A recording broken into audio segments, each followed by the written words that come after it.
जनी है बलम बड़ा करी है ससतिया बतलाई सखी तोहरा से बतिया जनी है बलम बड़ा करी है ससतिया अचके में कट दे बिजुलिया होई गौरे अन्हार लगते के हुनिया से धकावा झुलनिया है राइल बा हमार लगते के हुनिया से धकावा झुलनिया है राइल बा हमार।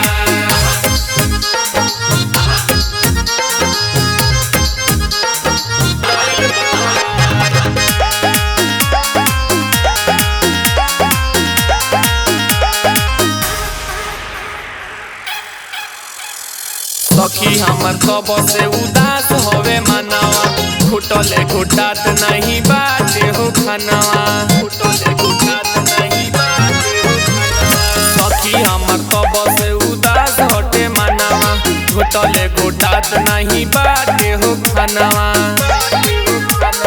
मारे जनी डर लागता रे मुंह लिखे हो मार लगते के हुनिया से धकावा झुलनिया है राइल बा हमार लगते के हुनिया से धकावा झुलनिया है राइल बा हमार।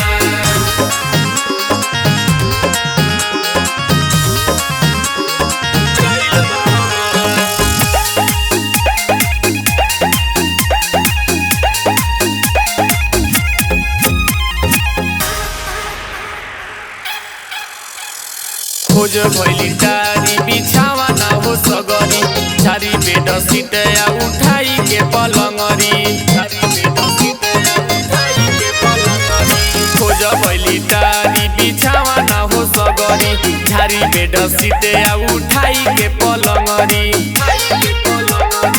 अनुपहरिंदर गोविंद से जीवा डरे बार बार लगते के हुनिया से धकावा झुलनिया